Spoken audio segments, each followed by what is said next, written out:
Hello दोस्तों। तो आज हम जानते हैं एस सी एफ हम कैसे निकालेंगे सेकेंडों में किसी भी संख्या का, चाहे वो 2 डिजिट हो, 3 डिजिट हो, 4 डिजिट हो। एस सी एफ निकालने का ये हम तरीका जानते हैं, चाहे गुणनखंड विधि से हो, भाग विधि से हो। चलिए, तो हम एस सी एफ कैसे निकालते हैं। सब पहले एस सी एफ का फुल फॉर्म अगर बात करें, हाईएस्ट कॉमन फैक्टर, ठीक है। हिंदी में इसको कहा जाता है महत्तम समापवर्तक। शॉर्ट में इसको हम लोग लिखते हैं मौशा हिंदी में, और शॉर्ट में इंग्लिश में हम लोग लिखते हैं HCF, हाईएस्ट कॉमन फैक्टर कहा जाता है, ठीक है। और ये महत्तम समापवर्तक, ये आपका ये हो गया। तो क्वेश्चन कैसे बनता है, पहले हमें गुणनखंड आना चाहिए। जैसे 6 का गुणनखंड अगर बात किया जाए तो ये अभाज्य गुणनखंड कितना हो जाएगा, इसका 2 गुने 3 हो जाएगा। इसी तरह 9 का अगर बात किया जाए तो 3 गुने 3 हो जाएगा, 3 तिहाई 9। ये अभाज्य गुणनखंड विधि से अगर निकालना है तो अभाज्य गुणनखंड विधि हमें आना चाहिए कि किसी भी नंबर को अभाज्य गुणनखंड विधि में कैसे उसको लिखते हैं। तो इस टाइप से हम किसी भी संख्या को लिख सकते हैं, ठीक है। नेक्स्ट हम बात करते हैं, जैसे सपोज दैट अगर मान लीजिए यहाँ पे कोई संख्या दे दी है, जैसे 6, 9, 12 का मौसा निकालना है, ठीक है।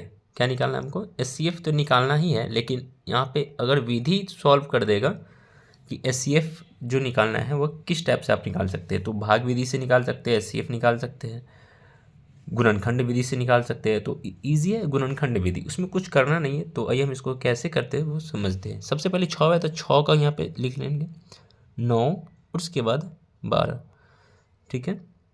तो 6 का गुणनखंड क्या हो जाएगा, यहाँ पे 2 गुने 3 हो जाएगा। 9 का हो जाएगा 3 गुने 3। 12 का हो जाएगा 2 दूना 4 तिहाई 12। यानी कि 6 का जो 6 इज इक्वल टू लिखेंगे 2 into 3, 9 is equal to 3 into 3, 12 is equal to कितना हो जाएगा 2 इंटू 2 इंटू 3। ये सबका मल्टीप्लाई हो गया, फैक्टर हो गया। यहाँ पे 12 का फैक्टर हो गया, ये सब 6 का फैक्टर, 9 का फैक्टर, फैक्टराइजेशन कर दिए, ठीक है। यहाँ पे प्राइम नंबर भी लिख के इसको कर दिए। अब हमें क्या करना है कि HCF निकालना है, ठीक है। तो यहाँ पे लिखेंगे HCF बराबर। अब क्या करेंगे, ये जो कॉमन है यानी कि तीनों में कॉमन होना चाहिए। जैसे यहाँ भी 3 है, यहाँ भी 3 है और यहाँ भी 3 है, तो ये तो एक गुणनखंड हो जाएगा। तो ये 3 हो गया। और भी कोई नंबर है जो तीनों में कॉमन होना चाहिए, तो ये HCF में हम लोग उसको मल्टीप्लाई करके लिख सकते हैं। जैसे मान लीजिए यहाँ 2 है, यहाँ इसमें 2 नहीं है, इसमें भी 2 नहीं है, तो ये नहीं होगा। यहाँ पे 2 है, फिर इसमें भी नहीं है, इसमें भी नहीं है। यहाँ 3 है, यहाँ 3 है, तीनों में नहीं है 3। इसीलिए यहाँ पे जो एक ही नंबर है वो 3 ही है, जो क्या है तीनों में कॉमन फैक्टर है, ठीक है। देख लीजिए ये 3 कॉमन है और उसके बाद कोई भी नंबर कॉमन नहीं है, ठीक है। यानी कि यहाँ 2 है, यहाँ 2 है, लेकिन इसमें 2 नहीं है, फिर इसमें 3 है और ये दोनों में नहीं। इसलिए हम ये नंबर को नहीं लेना है, हमें सिर्फ ये इसी नंबर को लेना है। सेकेंड आगे अगर और दूसरा टाइप का अगर पूछा जाए, जैसे मान लीजिए यहाँ पे आपको दे दिया 24 का, ठीक है, और 36 का निकालना है।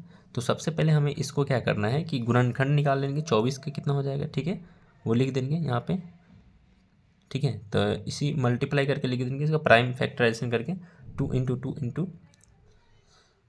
2, ठीक है, फिर 3, फिर इसी की तरह 36 का कितना हो जाएगा 2 इंटू 2 इंटू 3 इंटू 3, 2 2 जा 4, 3 जा 12, 3 जा 36। अब HCF निकालना है तो क्या हो जाएगा इसका आंसर, ठीक है। HCF इज इक्वल टू क्या लिख सकते हैं हम लोग। तो अब यहाँ पे देखिए जो कॉमन है उसको हम लोग अंडर लाइन कर लिए। यहाँ पे 2 कॉमन हो गया, ये भी 2 है, यहाँ भी 2 है, तो ये कॉमन हो गया। अब देखते हैं यहाँ पे 3 है पर यहाँ 3 नहीं है, ठीक है। ये यहाँ पे 3 लिखा हुआ था, ठीक है, हम आपको समझा दिए हैं।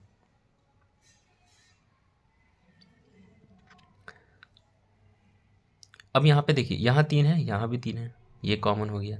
अब कोई भी नंबर है जो कॉमन नहीं है, देखिए ये दोनों कॉमन नहीं है, डिफरेंट है, तो दोनों को छोड़ देना है। अब यही तीनों को मल्टीप्लाई, यही 3 नंबर को हमें क्या करना है, मल्टीप्लाई कर देंगे। 2 2 जा 4, 3 जा 12। यहाँ पे जो आपका आंसर आ जाएगा वो 12 इज़ द राइट आंसर। इस तरह से हम इसको सॉल्व कर सकते हैं। अब बहुत सारे स्टूडेंट को ये दिक्कत हो गई कि हम इसको कैसे लिखें, इस नंबर को, यानी कि 36 का गुणनखंड क्या नहीं आता है तो उसको कैसे करें। जैसे सपोज मान लीजिए अगर कोई नंबर यहाँ पे दे दिया, जैसे हम बात करते हैं अगर 48, ठीक है, तो कुछ नहीं करना है। 48 को हमें 2 से पहाड़ा तो आता होगा सबको, टेबल तो आती होगी, 2 से इसको क्या करेंगे डिवाइड करेंगे। तो तो 24 होगा। फिर 2 से डिवाइड करेंगे, ठीक है, तो यहाँ पे कितना हो जाएगा 12। फिर 2 से डिवाइड करेंगे तो 6। फिर यहाँ 2 से 6 में देंगे तो कितना आ जाएगा 3। फिर 3 से 1, यानी कि यही आ गया मल्टीप्लाई आपका ये नंबर। 2 दूना 4, दूना 8, दूना 16, 43। इस तरह से हम इसको सॉल्व कर सकते हैं, ठीक है। अब तो फिर मिलते हैं हम लोग नेक्स्ट वीडियो में, ठीक है। फिर जय हिंद।